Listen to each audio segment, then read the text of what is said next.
Si hay algún ministro, además, que haya hecho noticia en las últimas semanas, es nuestro invitado de hoy, el ministro de Salud, Guillermo Alfonso Jaramillo. Bienvenido aquí, a fondo. Un gusto especial de poder estar aquí. Para mí Eh, es muy grato, María Jimena, que pueda estar hoy como ministro y agradecerle porque cuando era ciudadano de pie yo tuve la ¿No es oportunidad de estar verdad? Usted aquí. estuvo aquí, creo que fueron los primeros que vino Sí, aquí al podcast. vine yo Por lo demás, a molestar para ver si sí, mis intenciones de poder lograr entrar en una consulta de acuerdo. para la alcaldía de Bogotá, pero no hubo consulta y de pronto un momento a otro me llamaron Mire, al Ministerio de salud, de usted es Salud. médico, además, Sí. es un médico Yo que... soy cirujano cardíaco pediátrico, Exactamente. pero operaba niños de corazón porque ya por supuesto ya no ejerzo. Y además, pues antes de estudiar medicina estudié zootecnia. Yo soy un enamorado del campo y también de los animales y de la zootecnia. Eh, Del entonces, Tolima. sí, yo desde muy pequeño tuve la oportunidad de tener, viviendo en un pueblo, tener la oportunidad de estar en la ruralidad y creo que es algo hermoso en Colombia eso. Ministro, eh, hoy no vamos a hablar del Tolima, ni de la No, ya sé. zootecnia, ni de... Por Pero supuesto que no. yo quiero que usted nos explique muy bien en qué consiste la reforma de salud, que todavía está viva, digámoslo así, porque hay veces uno piensa, hombre, como es que ya vamos por el camino de la consulta popular luego de lo que sucedió con la reforma laboral a la entrada al Senado, cosa que va a ser próximamente la reforma de la salud, uno dice, bueno, entonces ya se acabaron las reformas y entonces la vía es a través de la consulta. En el caso de la salud, las cosas siguen como van, ¿no es verdad? La reforma va camino al Senado Sí, para que sea discutido, radicado. ya Ya. llegó el proyecto a la Comisión Séptima y por supuesto el presidente hace unos días fue claro y enfático que en la consulta que él propone no van a haber preguntas sino de la reforma laboral. Entonces, pues ya veremos, por supuesto. Ya veremos qué pasa en la Comisión Séptima, qué pasa en el Senado. Y pues yo sí quiero hoy decirle a todos los que nos escuchan, a todas y todos quienes nos escuchan, que la reforma es fundamental, es importante y necesaria a raíz de un sistema que, como afortunadamente lo pudimos mostrar en el Consejo de Ministros y después que fue pasado posteriormente al día siguiente por todos los canales. El sistema hoy está como ha estado desde un principio, porque desde muy tempranamente, desde hace más de 15 años, ya se veía que lamentablemente el modelo tenía muchas inconsistencias y que tenía una falla estructural grande. Y yo la falla estructural grande que veo en el sistema, en primera instancia, tiene que ver con el modelo. El modelo es un modelo eminentemente curativo y no preventivo. Sí. La atención primaria, la prevención de la salud, la promoción de la salud, la prevención de la enfermedad y la atención primaria se dejó a un lado y se abandonó el territorio. Hoy hay más de 2.500, casi 3.000 puestos de salud. Usted va a todas partes del territorio y usted encuentra puestos de salud cerrados que antes estaban abiertos. Hay una promotora, llega el médico, hace atención primaria, hospitales en los pueblos. De los 167, de los 130, 126 municipios de quinta y sexta categoría que tenemos, de los municipios, 617 municipios que tienen un hospital de primer nivel, que es en donde atienden la salud y es la única salud que tienen los municipios, están totalmente abandonados, con muchas dificultades que nosotros estamos recuperando ahora. Entonces, cuando usted tiene un modelo que lo que es negocio es que usted se enferme y no que a usted le prevengan la enfermedad, ahí comienza mal el modelo. Entonces, por eso lo hemos criticado desde un principio. Pero, ministro, El modelo se vamos, volvió un negocio. El modelo se volvió un negocio, pero Es un negocio. es un negocio, pero digamos que el diagnóstico, yo creo que el diagnóstico que ha hecho este gobierno, que se define muy bien con lo del chuchuchú del tren, eh, que lo dijo el propio presidente Gustavo Petro, es para decir que es la metáfora que se está utilizando para explicar que cuando llegó el gobierno del presidente Petro venía una crisis Exactamente. ya muy difícil que Una deuda cargaba el una deuda sistema. de casi 25 billones de pesos ya tenían las deudas. Eso es lo que el presidente en los primeros meses informó. Y una cosa importante, por ejemplo, Pastrana muy tempranamente liquidó 78 EPS. Es el que más ha 78 EPS, liquidado, sí, tengo entendido. liquidó 78 EPS. Recientemente llegó el doctor Duque y liquidó 12 EPS. Pero ¿qué fue lo grave de estas últimas liquidaciones que hizo Alejandro Gaviria y que hizo Duque? Lo grave es que no pagaron las deudas. Y ahí es donde está el temor. Y ahí es donde está la situación. Porque los acreedores de las IPS solicitaron en las últimas mm, en el momento que liquidaron a las empresas, hubo solicitudes por 30 billones, óigase, 30 billones. Y no les reconocieron sino 10 billones. Y de los 10 billones no pagaron sino 1 billón, dejaron de pagar 9 billones. Entonces, por supuesto, la lesión que se creó fue terriblemente grave. Pero fuera de eso, el gobierno de Duque puso un punto final y le entregaron 12 billones de pesos a las EPS y no sabemos en dónde están los 12 billones. Porque ni tienen reservas, ni Estamos tienen hablando patrimonio, ni tienen de la capital. ley de punto final. De la ley de punto final. ¿Cómo así que ustedes no tienen No sabemos en dónde, rastreo, no han podido es que no rastrear sabemos qué hicieron. eso? Era precisamente Era para saldar solucionar. todo, por supuesto, saldar todas esas deudas, tener reservas, fortalecer capital, pero no. Hoy verdaderamente no sabemos qué hicieron las EPS con esos 12 billones. Además, porque es que como no se audita nada, lo que la única situación Ya. en un mundo como este, en donde se le entrega la plata a un particular y nunca se le piden cuentas. Es un negocio muy sabroso, porque yo le entrego a usted una plata y usted no entrega cuentas. Mire nomás, la nueva EPS, ahora que estamos pues tratando de bregar a ver cómo ¿Cómo la tenemos en cuidado intensivo esperando que haya reforma, porque ya comienzan a aparecer las deudas. Comenzamos viendo deudas que comenzaban a aproximar a los 5 billones, ya estamos hablando de 7, y todavía quedan pendientes cuentas por aparecer, que se le deben a las clínicas, a los proveedores, a todo el mundo. Entonces, llegan 6 millones de facturas mensualmente sin auditar para pago. Sin auditar. A la nueva A la 9 para pago, sin auditar. Entonces uno dice, ¿y esto qué es? ¿Qué es este negocio en donde nadie sabe qué se hace con la plata y las facturas que hay que pagar, que no sabemos exactamente en qué verdaderamente se han gastado el dinero? Entonces tenemos que evidentemente es un diagnóstico complicado, el enfermo está en una Sí. mala situación. Ahora, quiero pero- que me permita pero- recalcar solamente, mire, los liberales en el 2010, El Espectador salió, le hicieron un debate al doctor Uribe, creador de la ley 100. Cuando llega el doctor Santos, inmediatamente dice, el sistema está totalmente quebrado. En el 2012, en el 2013, llaman al doctor Gaviria, millones. lo llaman a un debate político en el Congreso y dice él, el sistema está quebrado, ¿cierto? Después llega Duque y también dice, esto está quebrado, ¿cierto? Y por eso le toca que hacer un esfuerzo. Sí, para la ley de punto final. El punto final.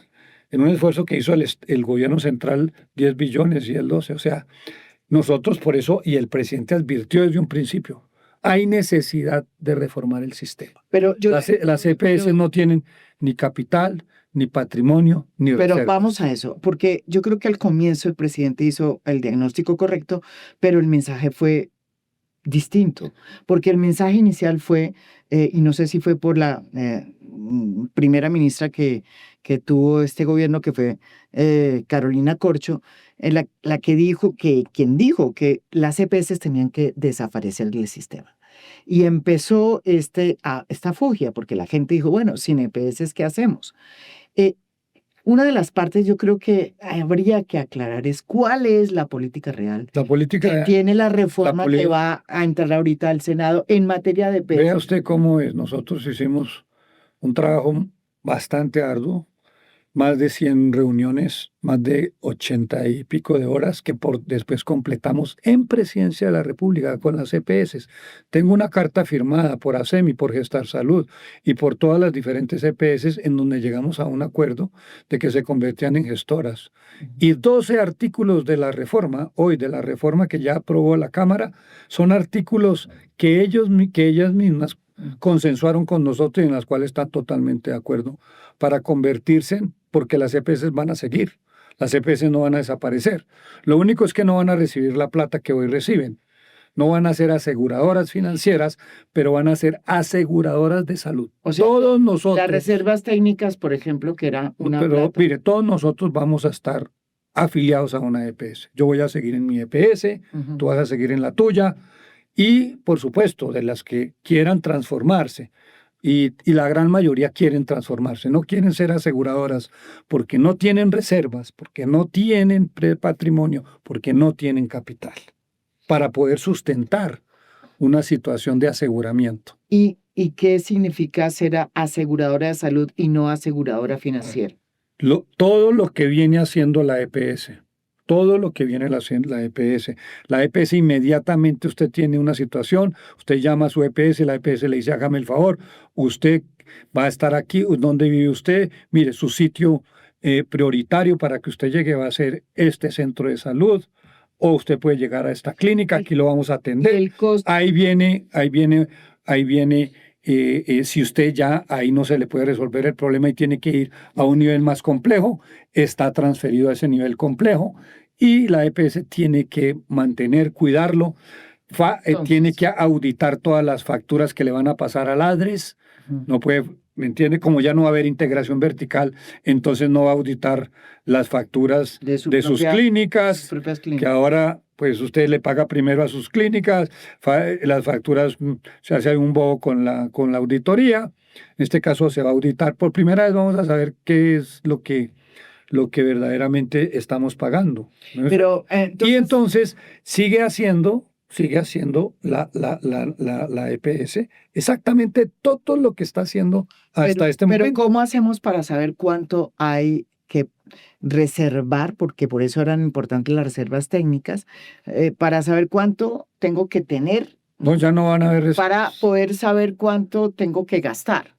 Entonces, no, ya no. ¿Cómo hacen? Ya no va a haber, Entonces, ¿cómo pues es que ya no va a haber reservas, porque resulta que usted lo que llega es a que le presten un servicio y ese servicio va a ser pagado directamente por el Estado a través de los recursos, porque es que aquí hay una cosa que es muy importante entender. Es decir, todos los recursos de la salud son de los impuestos de cada uno de los colombianos, hasta el más humilde.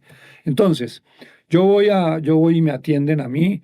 O sea que el sistema. Yo voy y me atienden en la Santa Fe, supongamos. La Santa Fe pasa la cuenta y el ADRES paga directamente a Santa Fe. Ok, muy bien. Te voy, yo necesito una cirugía, tengo una hernia, me van a operar de una hernia, la EPS me manda a la clínica X. Yo voy a la clínica, me opera, me hacen todo, la clínica manda la factura al ADRES y el ADRES le paga directamente a la clínica.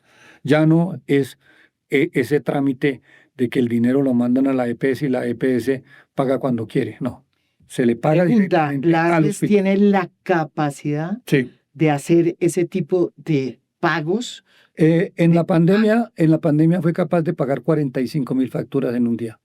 Tiene suficiente capacidad. Fuera de eso que tiene suficiente capacidad, ha mejorado extensivamente en estos 2 años y fuera de eso, todavía tiene recursos que no se han utilizado. Tiene capacidad de utilizar hasta un 2% de los recursos de la salud que le llegan y escasamente está utilizando el 1%. O sea que todavía tiene mucha posibilidad en un momento de que se necesitara para poder lograr, pero no hay necesidad. Entonces, para que la ADRES viene pagando y puede pagar sin ningún y entonces esa plata con la que va a pagar sale de 2 vías, de lo que nosotros, usted y yo aportamos, ¿no es verdad? Sí. Y de la UPC. ¿Y ¿De dónde? Viene del presupuesto general de la Nación. Hay muchas partidas, por ejemplo, recursos de juegos, de loterías, viene de impuestos. ¿Y de la UPC? Una parte, la gran mayoría hoy son impuestos que pagamos todos los colombianos, Exacto. porque desafortunadamente a raíz del 2012 ya los patronos no pagan. Pagamos los que trabajamos, sí, Explíquenos por qué pasa eso. porque decidieron un acuerdo de que entonces ya iban a cambiar esos aportes por otro tipo Hermanos parejas. otro tipo de impuestos, llegaron a un acuerdo con Santos y entonces decidieron de que no pagarían impuestos Los patronos. los patronos y quedaban exentos.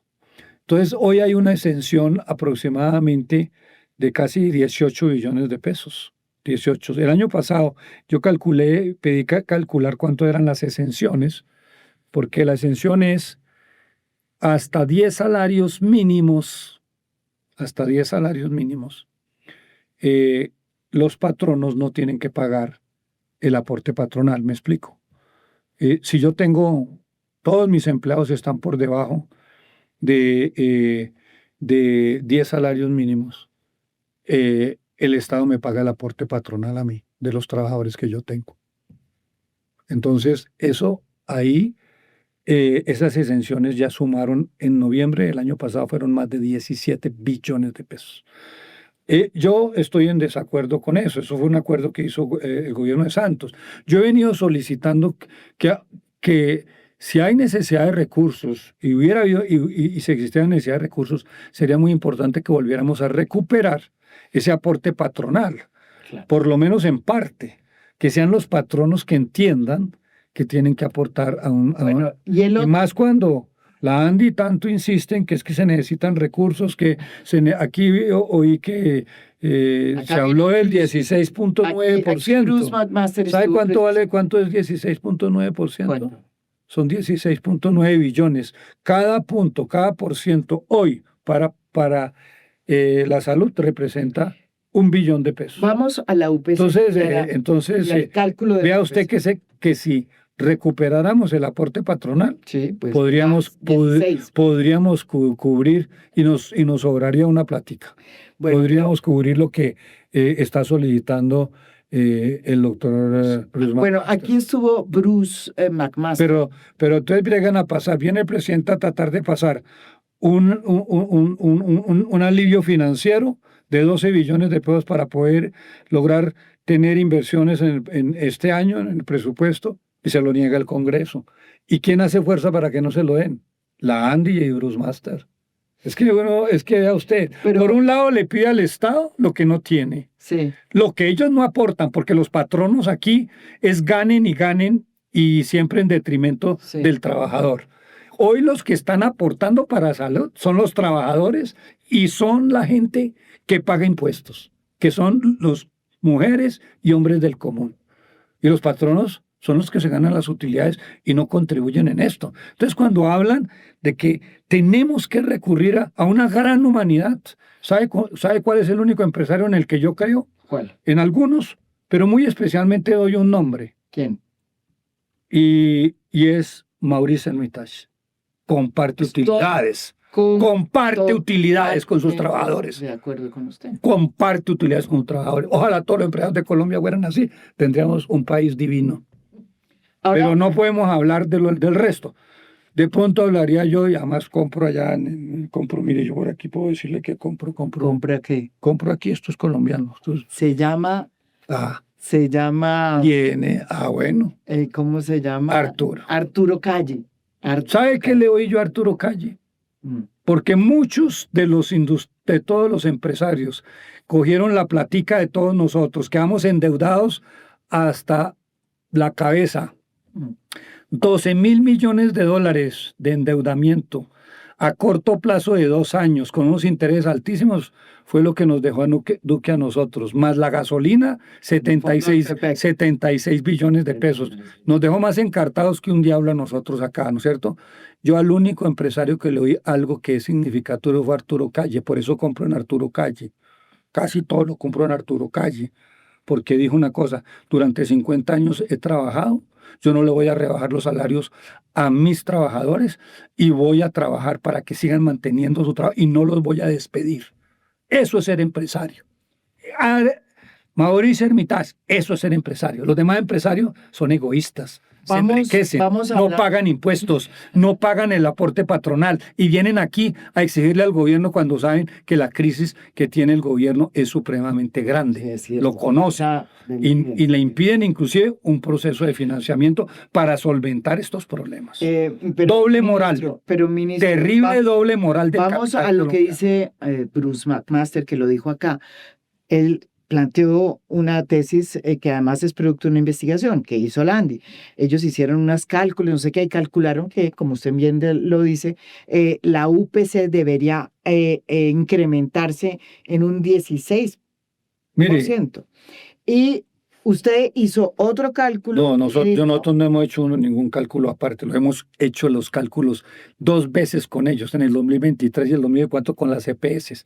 Lo que pasa es que usted no puede hacer cálculos sobre la pretensión de que usted entregue información falsa y errada. Una cosa es lo que usted le presenta de información a la DIAN, otra es la que le presenta usted a la superintendencia. Pero su cálculo fue de subir lo de la inflación, que es el 5.3%. No, nosotros subimos, óigase bien, 16.28 en el 2023, subimos el 12.1 en el 2024. No pudimos subir nada más que un poco más de la inflación porque no tuvimos 5.36, que está por encima del 5.2, por una sencilla razón. No teníamos datos confiables. Yo tengo los cuadros. Usted no puede tener una buena información cuando la información que recibe de la nueva EPS fue que en el 2022 tuvo 14 billones de gastos y en el 2023 usted presenta 24 billones de gastos. ¿Cómo puede ser eso cierto? ¿Cómo puede tener usted datos cuando 23.410 personas que fallecieron seguían facturando ya no estando muertas? En diferentes EPS. ¿Cómo puede tener usted datos que no concuerdan, que suman más de 4 billones de pesos cuando hicimos las mesas, nos reportaron al ministerio una cosa? Cuando hicimos la mesa reportaron otra cosa y cuando mandaron los datos a la superintendencia otra cosa y hay un desfase de 4 billones de pesos. Así, por eso fue que no pudimos nosotros encontrar. Si nosotros seguimos la ruta de la nueva EPS, ¿sabe cuánto tendríamos que aumentar según la nueva EPS? ¿Cuánto? Por lo menos el 35%.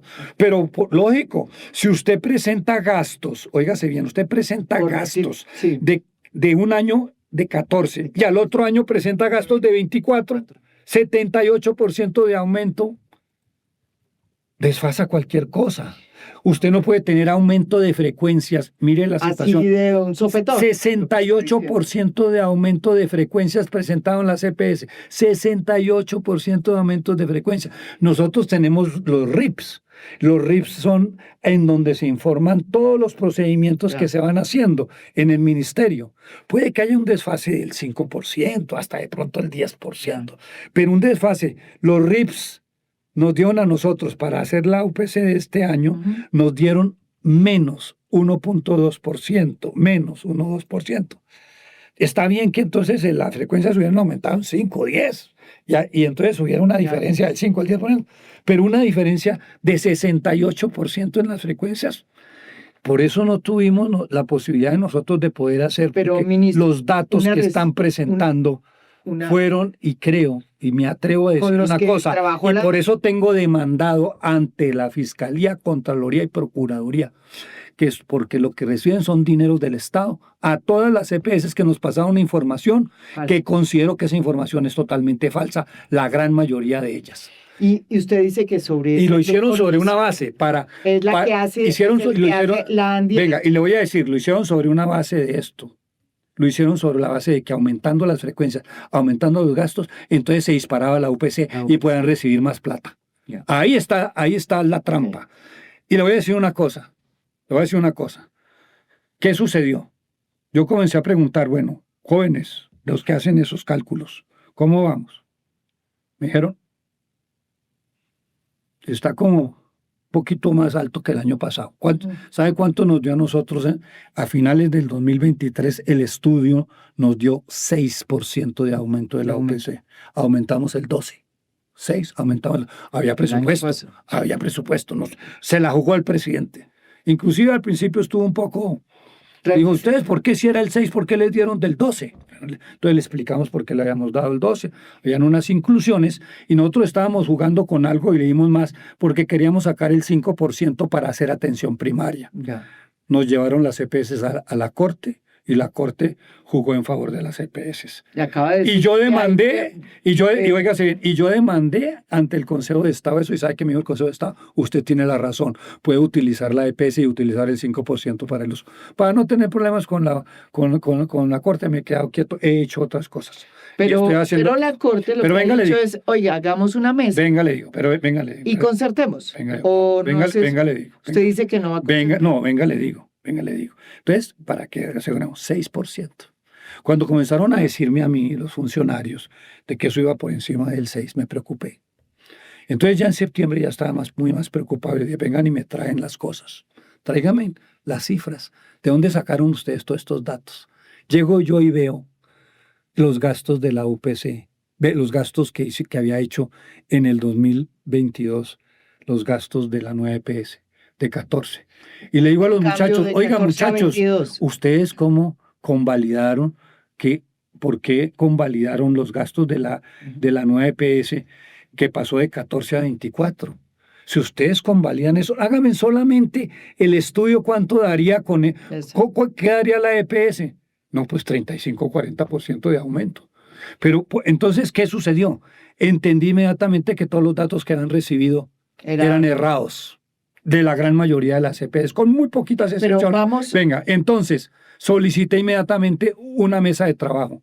Llamé a Planeación Nacional, llamé al Ministerio de Hacienda, llamé a la Superintendencia, llamé a Ladres, el Ministerio y todos nos pusimos a trabajar.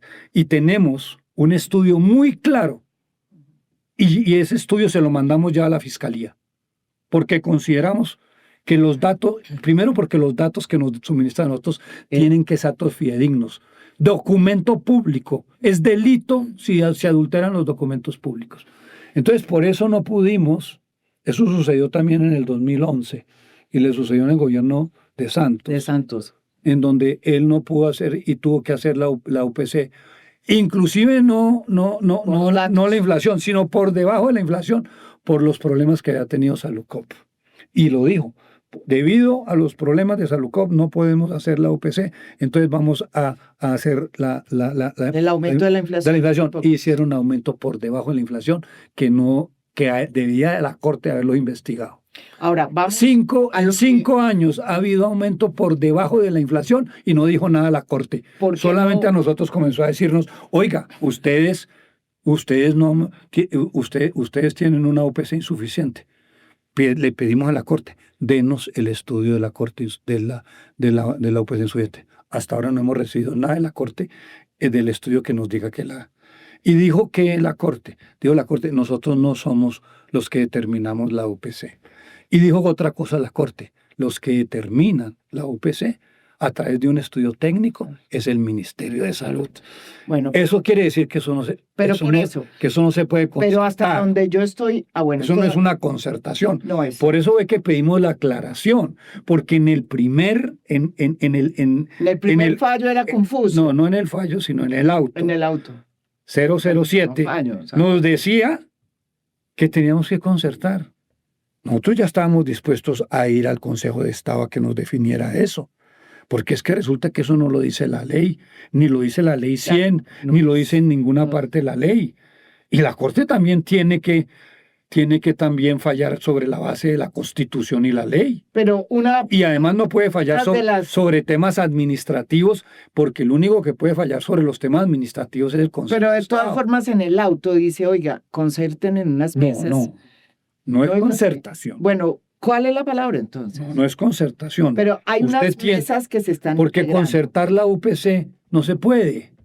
ni nos lo permite a nosotros la ley. No, discutir. vamos a, ya hay Y hay unas mesas que se crearon, pero resulta que aquí también estuvo Bruce McMaster y estuvo también el director de AFIDRO y dijo, mire, dijeron los dos, nosotros quisimos entrar en esas mesas, pero resulta que llegamos y no nos dejaron entrar. Nosotros llegamos y cumplimos con la la orden de... Hemos siempre cumplido con la orden respetuosos, Sí. porque tenemos que ser de la Constitución y la ley, Pero ¿por y qué más de la no Corte. entrar a la ANDI? No, porque resulta que a nosotros nos dijo la Corte a quienes teníamos que invitar, y esos fueron los que invitamos. A nosotros nos dijeron, oiga, el doctor Bruce McMaster, prodigioso hombre e mérito, lleno de títulos y que cree que es dueño de este país, no, ¿por qué no lo invitó? No, a nosotros no me dijeron invita a ese señor, no, a mí no me dijeron, entonces yo no lo invité.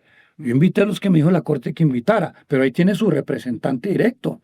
Resulta que el doctor Bruce Master tenía a la doctora Vesga como delegada de salud de la ANDI y la tiene ahora de directora de ASEMI, de directora de ASEMI. Entonces, ¿qué mejor representante de la ANDI que la doctora Vesga?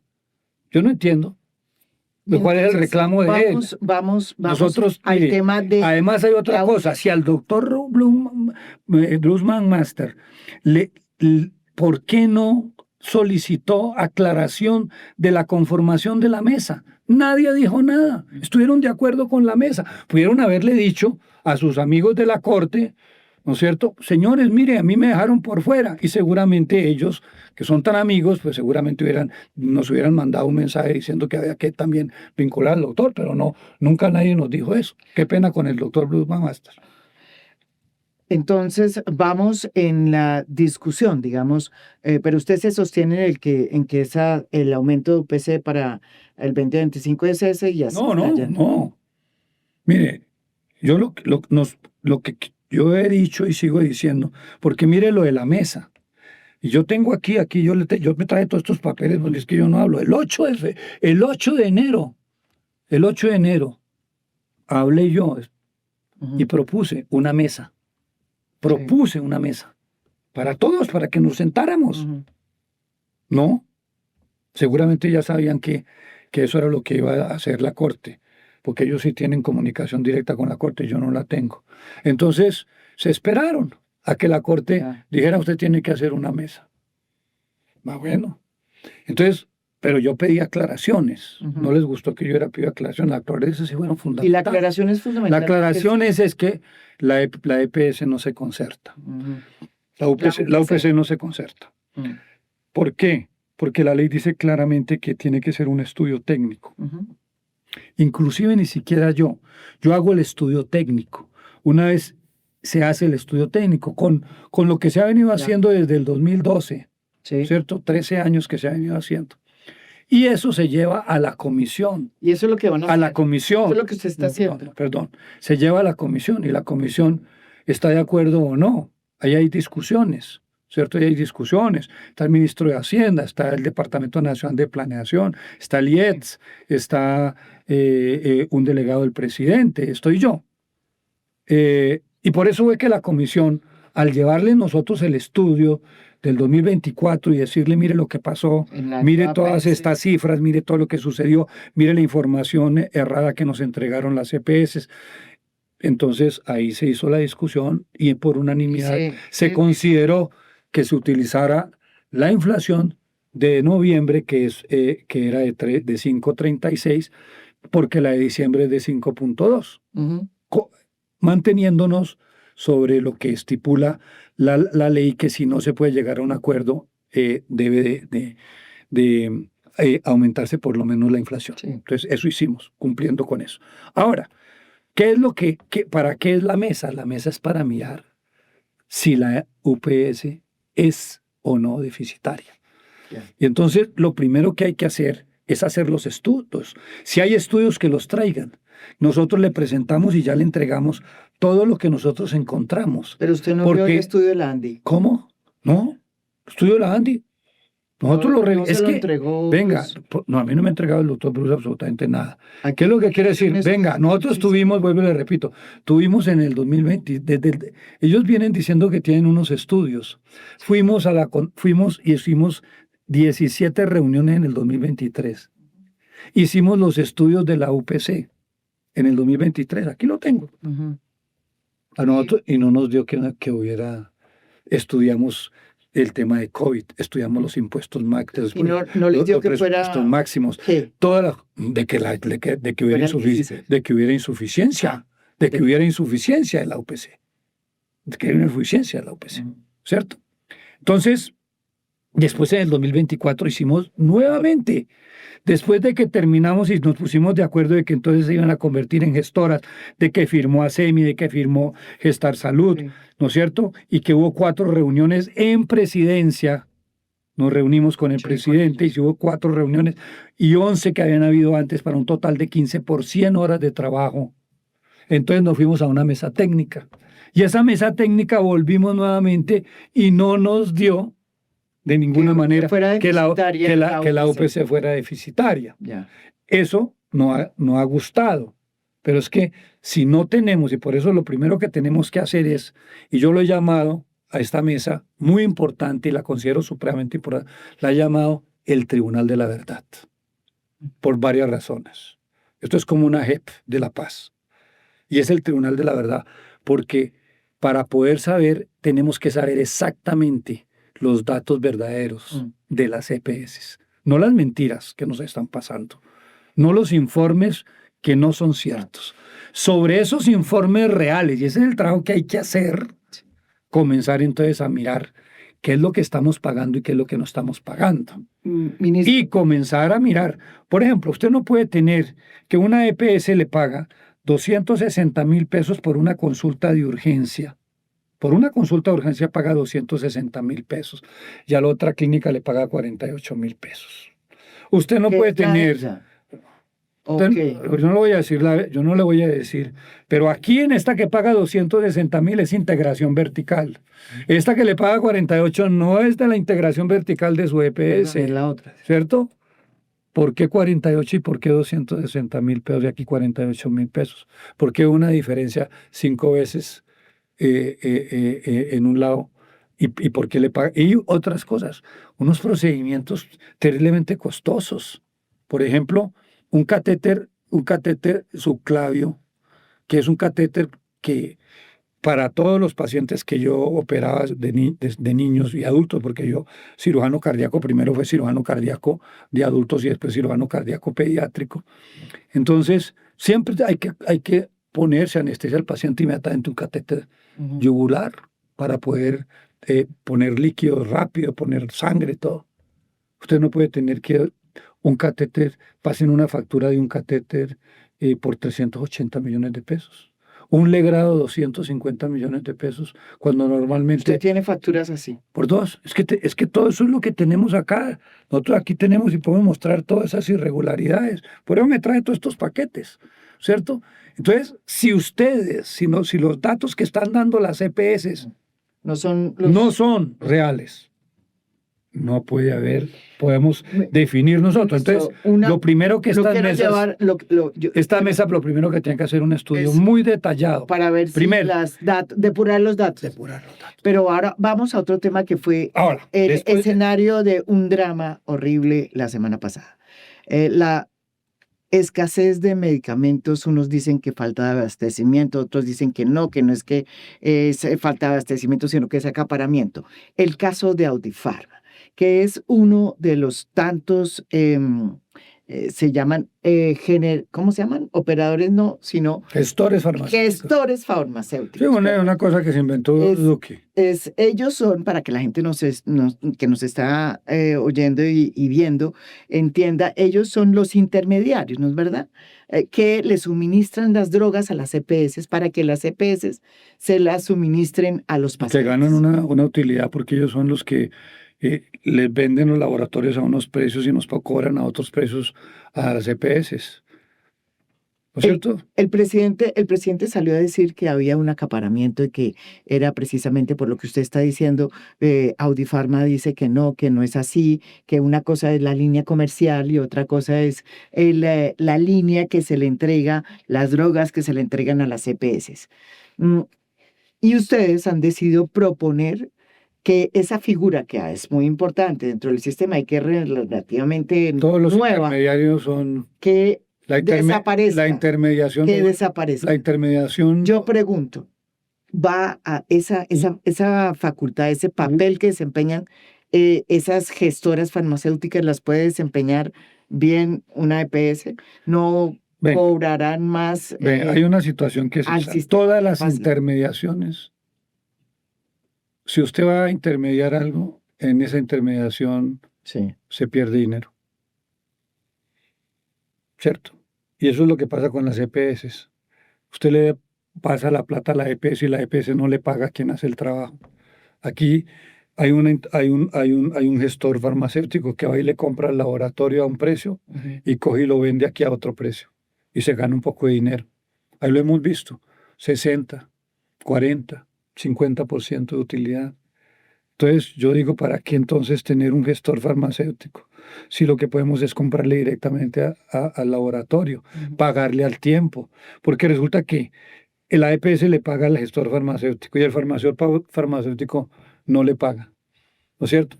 Y entonces esos gestores farmacéuticos se volvieron unos pulpos. Además tienen vínculos extranjeros, ¿no es cierto? Están relacionados inclusive con grandes multinacionales de bebidas, ¿no es cierto? Famosas, ¿no es cierto? Esas que toma uno y toma la gente, ¿no es cierto? Por ejemplo, como las que tenemos aquí en Colombia. Y otros como el que yo le dije a usted, y quiero pues aquí decirlo con mucha claridad, integraciones que se van Está haciendo. hablando de Como, Audifarma. sí, se están haciendo, es que esto es claro. Aquí a uno, mire, esto está todo porque todo esto ha sido referenciado. Pero entonces, mire, ya no, ya hay Audifarma Perú. ¿Usted sabía que hay Audifarma Perú? No. Usted sabe que, por ejemplo, estamos hablando de no una simplecita compañía, sino estamos hablando de Audifarma Perú, estamos hablando de IPC Especializada S.A. Cualquiera puede ir a ver lo que está construyendo la Vica allá en Pereira, me dicen, yo no sé, pero una clínica hermosa, muy grande, algo, ¿no es cierto?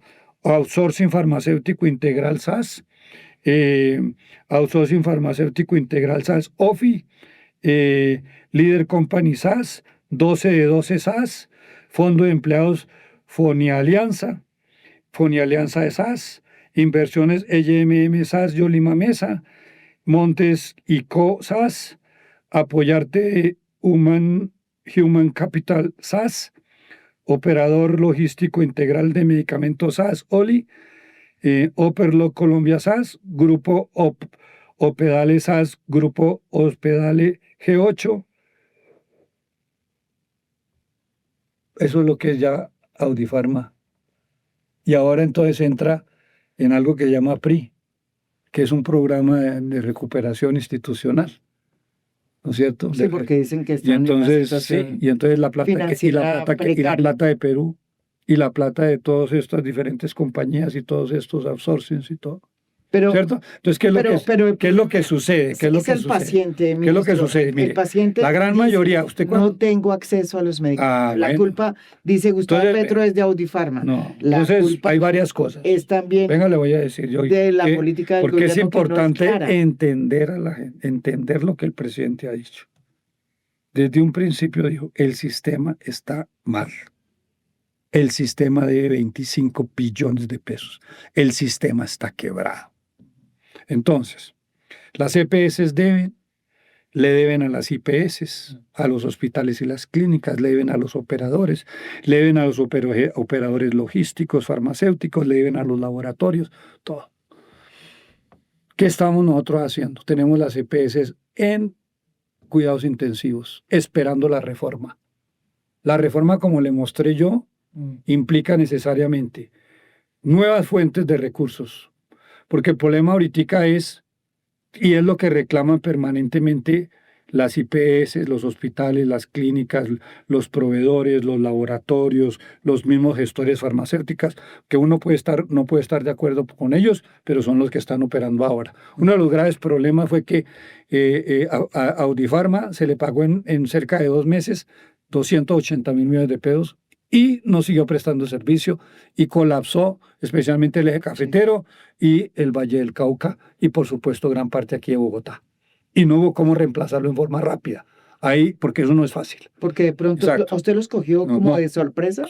Pues sí, podríamos La decir, decisión de- porque o sea, me dice a mí el gerente y me dice a mí el superintendente de salud y me dice el interventor que habían hablado con Aurifarma y iban a ir saliendo lentamente. De un momento a otro dijo no más, ¿cierto? Entonces, esta es la situación. Entonces, la situación que yo quiero decirles a ustedes es, el sistema tiene tantas deudas y por eso estamos pidiendo la reforma que contempla nuevas posibilidades. Que lo que es el IVA social, Ya. que representa más o menos 2 billones de pesos.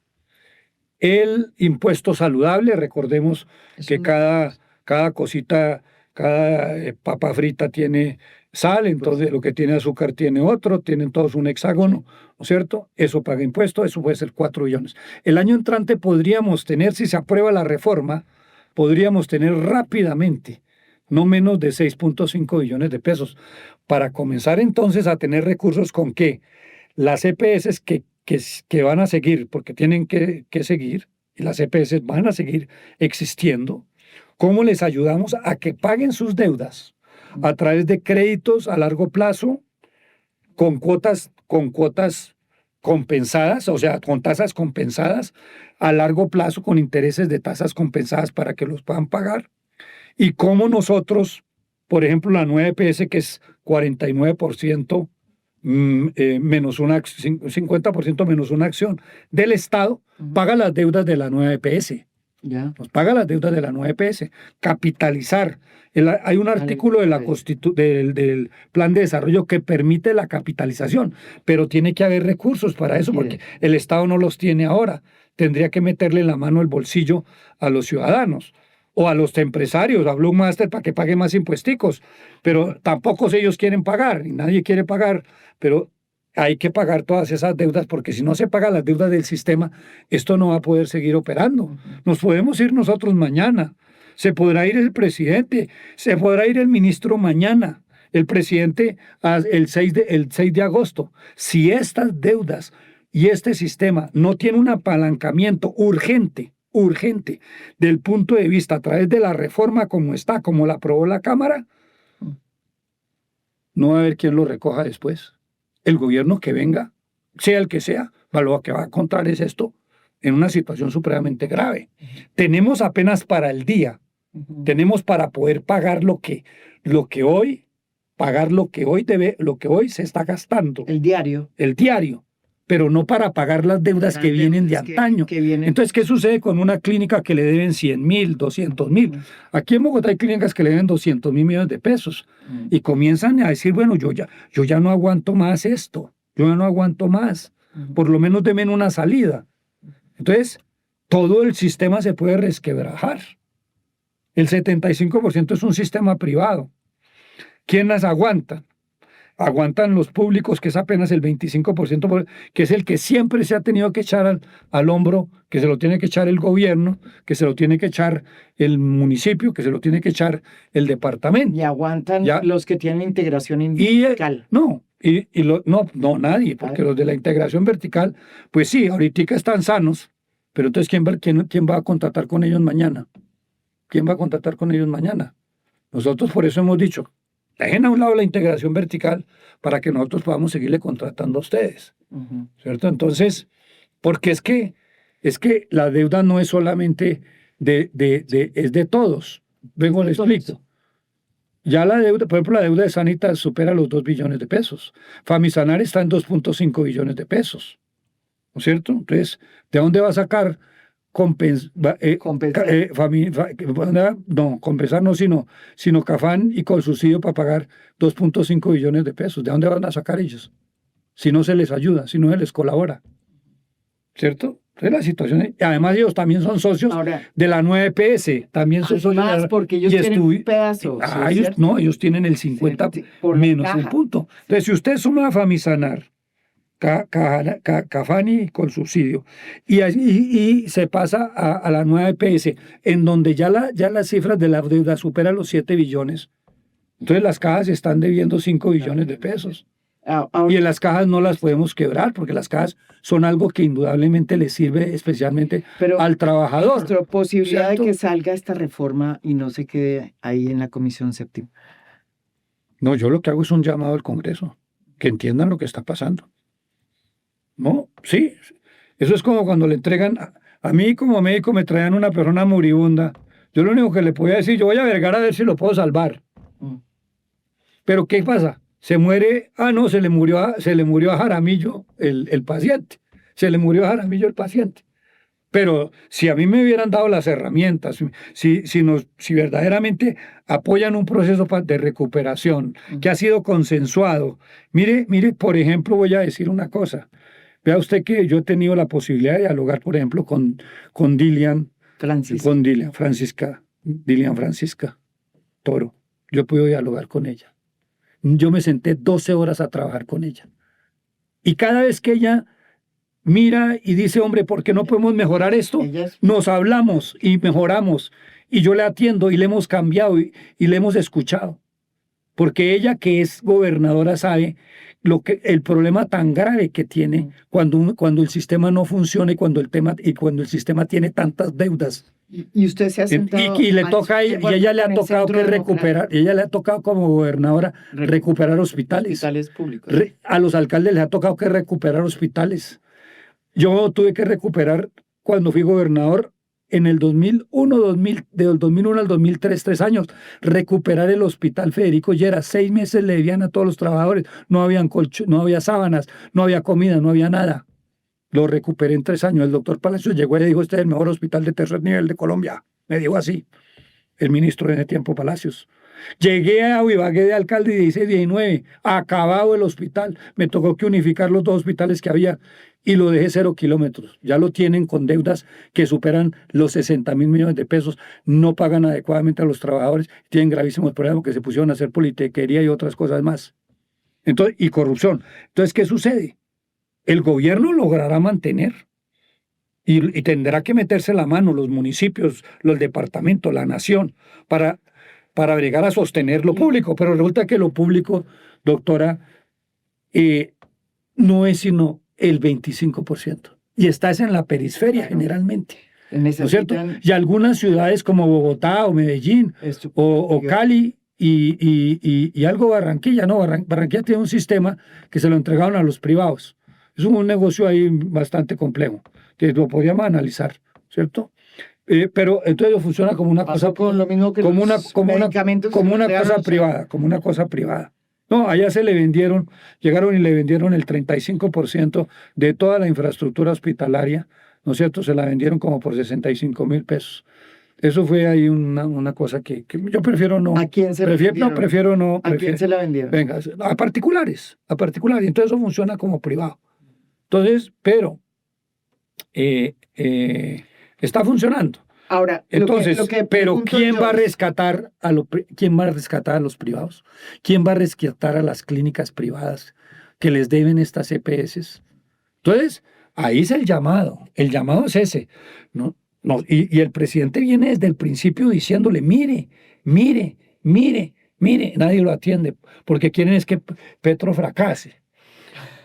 Yo me puedo ir y sepulto, y me dicen mañana, usted fue el sepulturero del modelo.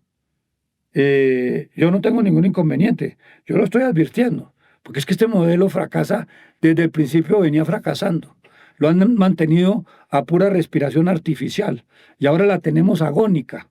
Y si no entra el Congreso verdaderamente a entender el problema y no venir a ver cómo se desquita de Petro o cómo trata de responsabilizarnos exclusivamente a nosotros de un mal que viene desde el principio, pues lo que va a perjudicar es a la población en general, porque los que están sufriendo, yo soy médico, yo no soy un médico, usted puede ver, yo por ejemplo ahorita estuve en Saravena, mirando si ya estaba listo la unidad de cuidado intensivo en el hospital.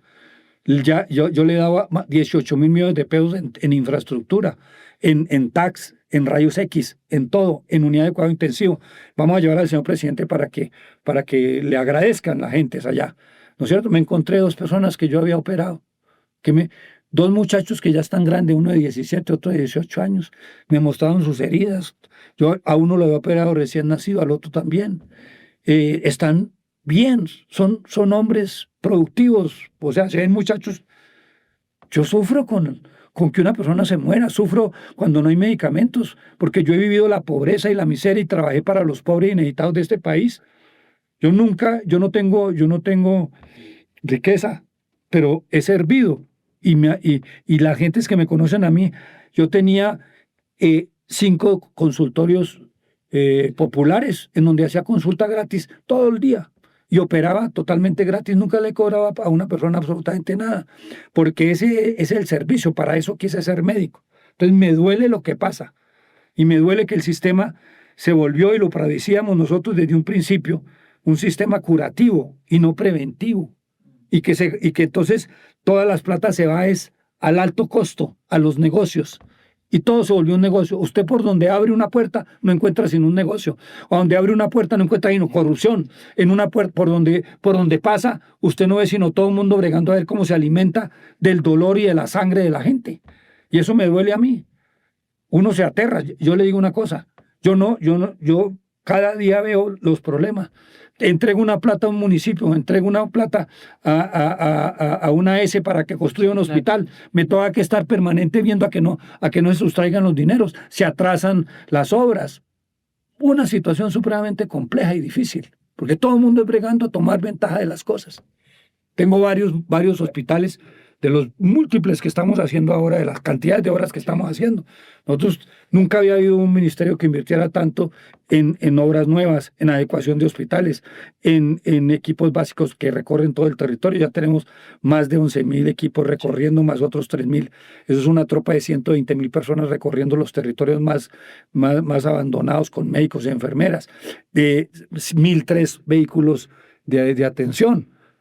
Pero me duele que no entiendan que si no nos ponemos todos de acuerdo en lo que debemos de hacer, no en decirme a mí, oiga, consígase 16 billones de pesos para que aumente la OPC. ¿Y de dónde? ¿Y de dónde? Bueno, en todo caso, yo le agradezco muchísimo, ministro, que usted haya venido acá a explicar precisamente, yo creo que uno de los temas más importantes y más que más desafío están planteando hoy a su gobierno, al gobierno de Gustavo Petro, pero que también está impactando a la sociedad, ¿no? Lógico. Entonces le agradezco. La gente entendió lo importante que es la salud.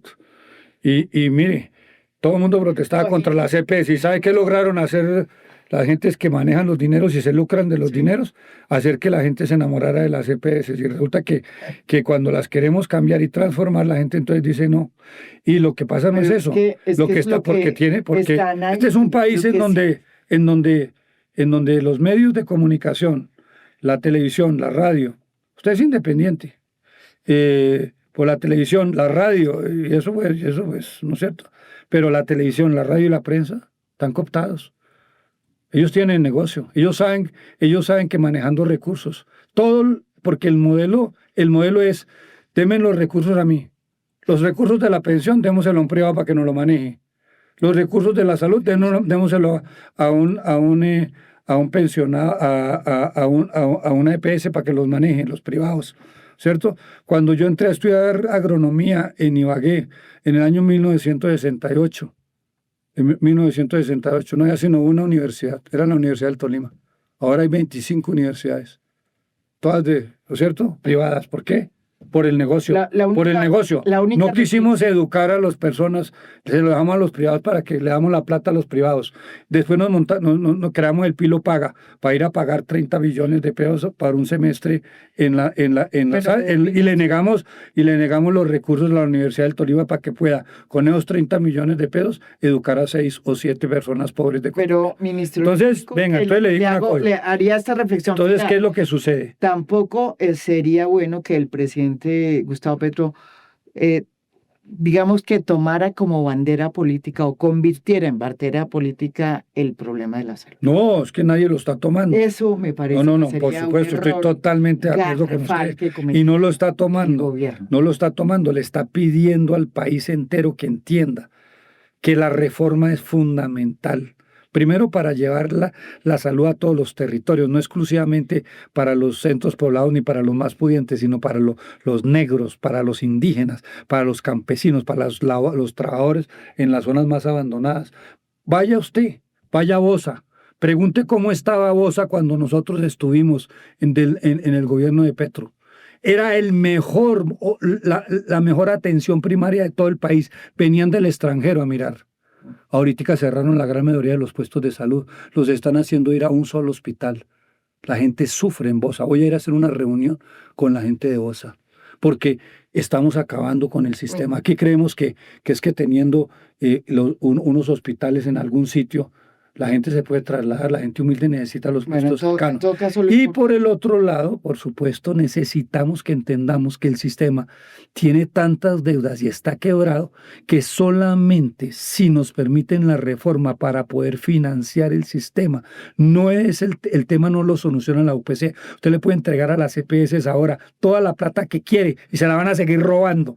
Usted lo que necesita ahora es controlar en primera instancia. Segundo, pagar las deudas que hay pendientes. De las EPS. Porque si usted no paga esas deudas, no sanea lo que está pasando, las clínicas, hospitales, los proveedores, las farmacias, las farmacéuticas y todo el mundo se va a quebrar. Cadena, sí. Se van a quebrar. Y ahí sí va a ser un problema grave. Ese es un problema grave. Muchísimas gracias. Muchas gracias. Ministro, de verdad. Muchas gracias, muy amable usted. Espero que ustedes hayan entendido de qué trata todo este problema y lo más importante, no convertir, como estábamos diciendo, a la crisis de la salud, que es real. Yo diría, como dijo Jorge Eliezer Gaitán, el hambre no tiene color político, la salud no tiene color político.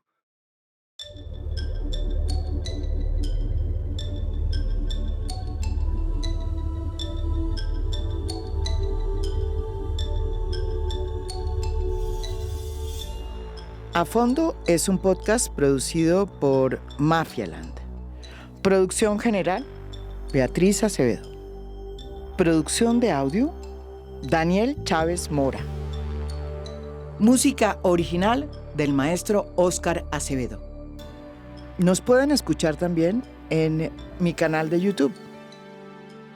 Gracias por escuchar. Soy María Jimena Duzán.